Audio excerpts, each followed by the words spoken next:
जय श्री कृष्णा। राधे राधे सभी को। तो आज हम बात करेंगे एक बहुत ही महत्वपूर्ण विषय के बारे में, जो कि है कि हम अपने भगवान को, अपने ईश्वर को कैसे प्रसन्न कर सकते हैं, कैसे उनको खुश कर सकते हैं, और हम ऐसा क्या करें कि भगवान अपनी कृपा हम पे बनाए रखे।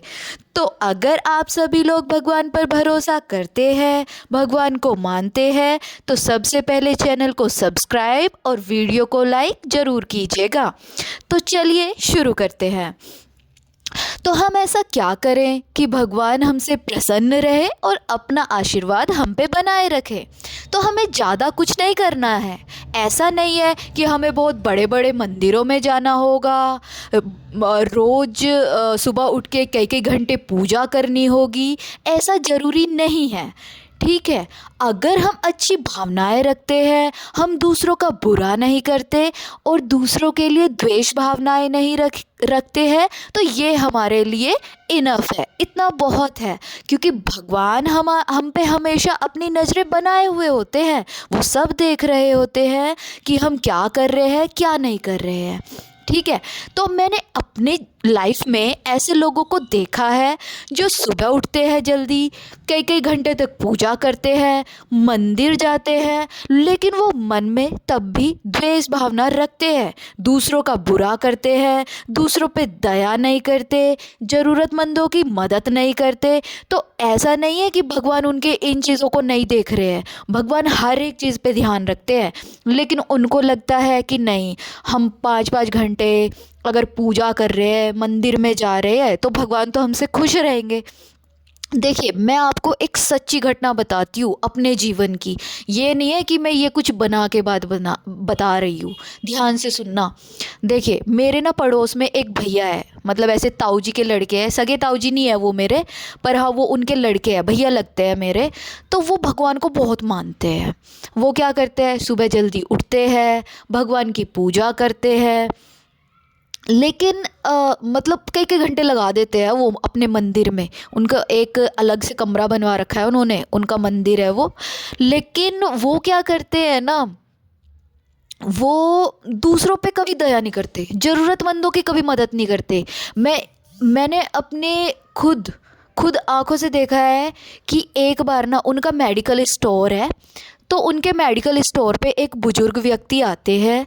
ठीक है, और वो उनसे बोलते हैं, मतलब वो एक ऐसे कोई पर्चा टाइप ले रखे होते हैं जिस पे उन्होंने कोई दवाइयाँ डॉक्टर से लिखवा रखी होती है। तो वो लेने आते हैं कि बेटा, बहुत प्यार से बोलते हैं उनसे कि बेटा प्लीज़ मुझे ये दवाइयाँ चाहिए, क्या तुम मुझे दे दोगे, ऐसे करके। तो वो पहले उनकी तरफ देखते हैं, क्योंकि वो गरीब होते हैं। मुझे लगता है वो पहले भी उनके पास आए होंगे और उन्होंने शायद वो उधार वगैरह लेके गए हो। तो वो उनको एक बड़ा गंदा सा लुक देते हैं और कहते हैं पैसे तो लाए हो ना। तो वो बोलते हैं कि बेटा अभी मेरे पास नहीं है। उनकी ना पत्नी बीमार होती है, तो वो अपनी पत्नी का नाम लेके ऐसे कहते हैं कि वो बीमार है, अभी मेरे पास पैसे नहीं है, लेकिन मैं तुम्हारे पैसे चुका दूंगा, बाद में लौटा दूंगा, कुछ ऐसा करके बोलते हैं। वो शायद उनके बेटे बेटे वहाँ पे ना हो तो उन्हें मजबूरी में आना पड़ो, ऐसा कुछ। तो लेकिन वो बोलते हैं कि मैं बाद में दे दूंगा, बहुत रिक्वेस्ट करते हैं उनकी कि मुझे दे दो। लेकिन वो भैया उन पर बिल्कुल दया नहीं करते, कहते हैं तुम्हारा तो रोज़ का है, रोज़ रोज़ आ जाते हो। जबकि उनको करनी चाहिए थी, क्योंकि वो खुद भगवान को इतना मानते हैं। और जैसे गीता, ये हम कुछ भी पढ़ते हैं ऐसे ग्रंथों को, तो उनमें तो हमेशा यही लिखा होता है ना कि हमें ज़रूरतमंदों की मदद करनी है, तभी भगवान हमसे खुश होंगे। ठीक है, जब वो इतनी पूजा करते तो उनको तो खुद ही ये चीज़ पता होनी चाहिए। और मैं तो उस टाइम पे बच्ची थी, अगर मेरे पास पैसे होते हैं ना तो मैं उनकी मदद ज़रूर करती, अगर मैं कर सकती तो मैं ज़रूर करती दोस्तों। लेकिन उस टाइम पे मैं बच्ची थी, छोटी थी, तो मैं लेकिन उनकी एक्टिविटीज़ को देख रही थी कि हाँ ये क्या कर रहे हैं। तो वो ना कम से कम 5 मिनट उनके सामने गिड़गिड़ाते हैं, रिक्वेस्ट करते हैं, बट वो भैया टस से मस नहीं होते। वो उनको साफ इनकार कर देते कि नहीं, आज मैं दवाई नहीं दूंगा। तो और हमारा गांव इतना बड़ा भी नहीं है, 2-3 स्टोर है बस वहाँ पे, मेडिकल स्टोर। तो वो शायद दूसरी जगह गए हो, जो कि काफ़ी दूर था वहाँ से। तो लेकिन वो बहुत ही मायूस होके जाते हैं, बहुत दुख होता है उनको देख के। अगर तुम इमेजिन कर पा रहे हो तो ज़रा सोचो उस इंसान पे क्या मतलब क्या बीती होगी उस पे। अगर वो उसको उस टाइम पे दवाई दे देते तो शायद वो उसको कितने आशीर्वाद देते, है ना। उन भैया को कितने आशीर्वाद देते वो। और यही तो होता है, अगर हम दूसरों के आशीर्वाद लेते हैं, दूसरों को अच्छा करते हैं दूसरों के साथ में, तो वो हमें आशीर्वाद देते हैं, वही तो हमारे जीवन भर काम आते हैं। और ज़रा सोचो, भले उन्होंने उसके सामने कुछ नहीं कहा, उन भैया के सामने कुछ नहीं कहा, लेकिन उन्होंने मन ही मन तो शायद उनको कोसा होगा, ठीक है। तो मेरा तो गाइज़ यही मानना है कि भले ही तुम मंदिर ना जाओ, भले ही तुम इतनी ज़्यादा पूजा पाठ ना करो, लेकिन ज़रूरतमंदों की मदद करो, क्योंकि भगवान उनको देख रहे हैं, वो हमारे सभी कर्मों का हिसाब रख रहे हैं अपने पास, है ना।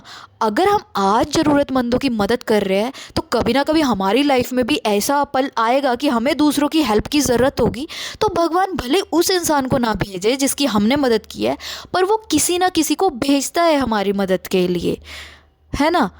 तो भले वो कोई भी हो, वो कहीं ना कहीं से लाइक हमें किसी चीज़ की उस टाइम पे आवश्यकता है, तो भगवान कहीं ना कहीं से उसका इंतज़ाम करा देगा, भले वो कैसे भी कराएगा।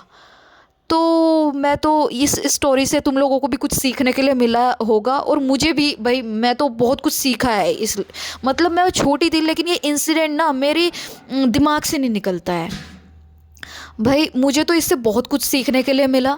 और अगर आपको ये स्टोरी अच्छी लगी और अगर ये बातें अच्छी लगी तो प्लीज़ चैनल को सब्सक्राइब ज़रूर कीजिएगा और वीडियो को लाइक कीजिएगा। धन्यवाद। राधे राधे।